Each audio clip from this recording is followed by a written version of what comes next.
बताई है कि देवांश के सर पर खतरा मंडरा रहा है।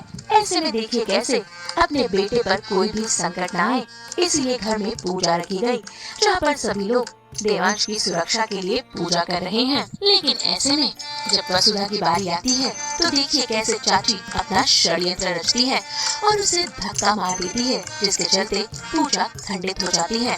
ये देखकर पंडित जी भी भड़क जाते हैं। इतना ही नहीं, चंद्रिका का गुस्सा भी वसुधा पर फूट पड़ता है।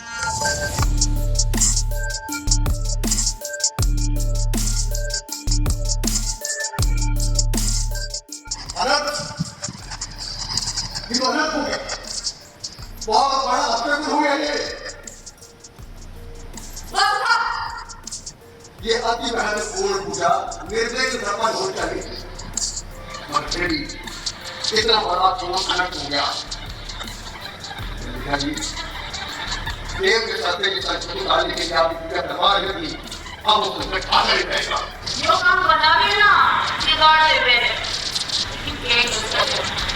हमारी भाभी ने नौकरी पर इतना विश्वास है कि आपकी इतने बड़े अनुष्ठान पर किसी बुरा नहीं मतलब लिखने नहीं क्या हो गया, देखो हमारी देव की माँ की काल के साथ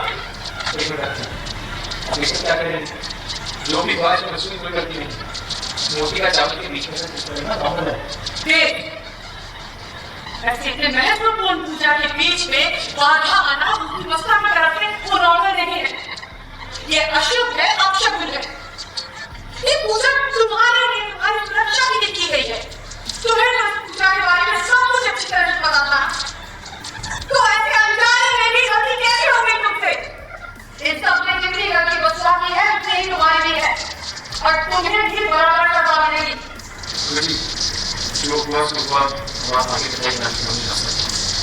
किसी को दोष देने से आपको गुरुजी ने बोला है कि देह पर खतरा आ सकता है और खतरा आते रहे और आने वाले खतरे बहुत भयानक हो सकते हैं। तो गुरुजी ने कहा है कि मूर्ति की स्थापना हो जाए ताकि देह पर जो संकट आने वाले हैं वो दूर चले जाएं।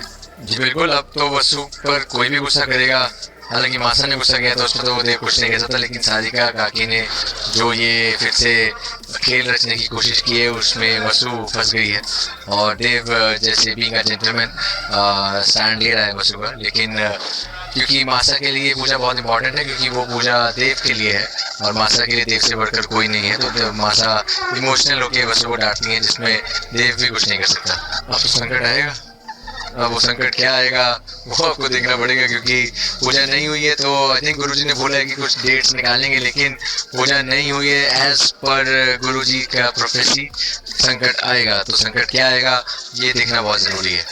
आपको पता है ना सारिका कैसी है, वो विघ्न डालने के लिए ही है सीरियल में। तो कथा ये है कि हमारे घर में जो पंडित जी ने बताया है कि मूर्ति की स्थापना करनी है और जिसमें बिल्कुल भी विघ्न नहीं आना चाहिए। लेकिन अब क्या होता है, बीच में आपने देखा ही होगा कि चांद वाली वाला सीक्वेंस आया था और जिसमें चांद वाली मैंने निकाल ली है वसु के हाथों से, मुझे छीन ली है, फिर से वापस गई है। मैं बोल रही थी वो मेरी है, लेकिन फिर भी वो गई है, तो अभी उसका बदला मुझे लेना है वसु से। अब गुरुजी ने बताया कि इस स्थापना में कोई भी विघ्न नहीं आना चाहिए, लेकिन सारिका ऐसी है कि वसु से बदला लेने के लिए वो देव के बारे में भी नहीं सोचती है, बस उसे विक्ट्री चाहिए, बस वसु से उसे जीतना है, बस कुछ भी करके। तो आज वही है, जब स्थापना होती है तो वसु वहाँ पे आ जाती है और फिर पंडित जी और भाभी जी, पंडित जी और हमारी भाभी साहब उन्हें कहती है कि वसु ने हमारी देव की जान बचाई है, तो अब वो भी स्थापना में वो हार चढ़ाएगी, फूल चढ़ाएगी, वो सब करेगी। तो अब तो सारिका और तिल मिलाती है और वो क्या करती है, वो ऐसा कुछ करती है कांड जिसकी वजह से जो मूर्ति है स्थापना से पहले ही अपने स्थान से हट जाती है, मतलब वो धक्का मार देती है जोर से और वो मूर्ति हिल जाती है। इसकी वजह से ये कांड हो जाता है। फिर पंडित जी बोलते हैं कि ये तो अपशकुन हो गया, अब कुछ नहीं हो सकता, और फिर सारिका और उसमें घी डाल देती है और बोल देती है कि हाँ बिल्कुल भी ये सब वसुधा की वजह से हुआ है। लेकिन इसमें एक ट्विस्ट ऐसा है कि भाभी सा ने मुझे ये सब करते हुए देख लिया है और वो वही मुझे डांटती है। लेकिन भाभी साहब जब वसु उनसे कुछ कहने जाती है तो वहां से निकल जाती है साइलेंटली, बस एक देखती है उसके गुस्से में निकल जाती है। तो बस सारिका खुश है इसी पर कि भाभी सा ने वसु को डांटा, वो जीत गई। बस यही कांड है। हम तो लेकर ही आते हैं आपकी जिंदगी में 24/7 एंटरटेनमेंट। तो अगर आपको ये वीडियो पसंद